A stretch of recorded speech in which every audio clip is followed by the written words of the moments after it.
10 करोड़ लोगों को बौद्ध बनाने का लक्ष्य है। इसके संरक्षक लीगल बौद्ध बनाएंगे। तो उन्होंने बोला हम वाकादे बदले जी फॉर्म भर पाएंगे। होने के नाते से जो लोग बौद्ध हो गए हैं उन्हें क्या वो सुविधाएं प्राप्त होंगी जिन्होंने बौद्ध धर्म स्वीकार कर लिया है। तो जो सरकार ने अधिनियम बनाया उसमें एक बात रखी कि लोग अपनी जाति दिखाएं।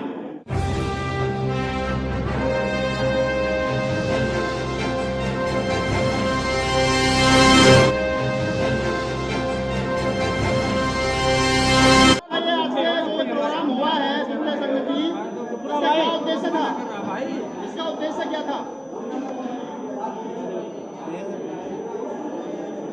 आज के कार्यक्रम का मुख्य उद्देश्य भारत में 2025 तक जय भीम मिशन द्वारा 10 करोड़ लोगों को बौद्ध बनाने का लक्ष्य है। इसके संरक्षक राजेंद्र पाल गौतम जी हैं, जिनके द्वारा ये जय भीम मिशन नियुक्त किया गया है। आगे चल करके अलग अलग प्रदेशों के मंडलों में, जिलों में, तहसील स्तर पर, ग्रामीण क्षेत्र पर ये संस्था काम करेगी और इनके द्वारा एक धम्मरथ बनाया गया है जो विभिन्न प्रांतों से गुजरेगा। जैसा कि अभी मेरी बातचीत हुई, जिस स्टेट से जब वो धर्मरथ जाएगा तो जिस मंडल से गुजरेगा, जिस जिले से गुजरेगा, उस एरिया के भिक्षु या उस मंडल के भिक्षु या उस जिले के भिक्षु उस धर्मरथ में बैठेंगे और अपने एरिया में धर्मरथ को घुमाने के बाद जब वो दूसरे स्टेट में जाएगा तो दूसरे स्टेट के भिक्षु उसमें बैठेंगे और उसका संचालन करेंगे। इस तरह से कागजी कार्रवाई क्या होगी? ठीक है, इस तरीके से ये कारवा आगे चलेगा। जहां तक आपने ये बोला कि कागजी कार्रवाई क्या होगी, ये आप सभी जानते हैं, मैं भी जानता हूं कि जब कोई कार्यक्रम होता है या कोई इमारत बनती है तो सबसे पहले उसके लिए जमीन चाहिए, उसके बाद फिर उसका नक्शा चाहिए, फिर उसका फाउंडेशन होगा, जब इमारत खड़ी होगी।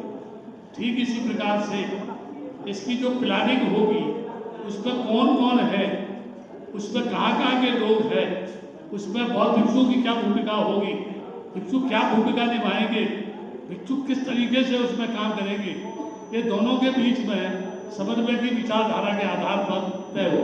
मंत्री, मेरा सवाल ये था कि आप आज की संगति हुई है और मिशन जय भीम के साथ आप पूरा भिक्षु संघ खड़ा है।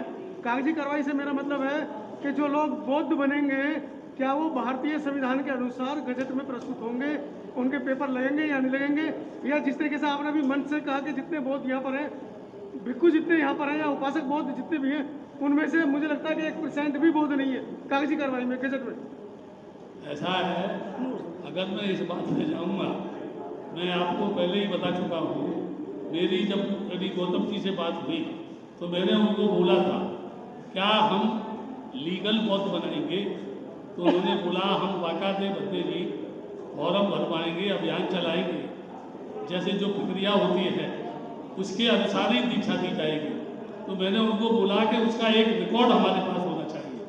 अगर रिटर्न रिकॉर्ड होगा तब हम जो है गवर्नमेंट को चैलेंज करेंगे कि हमने इतने लोगों को बौद्ध बनाया और ये उनकी सूची है, ये उनके एड्रेस है, ठीक है, ये उनके एफिडेविट बयान है, ये उनके भरे हुए फॉर्म है।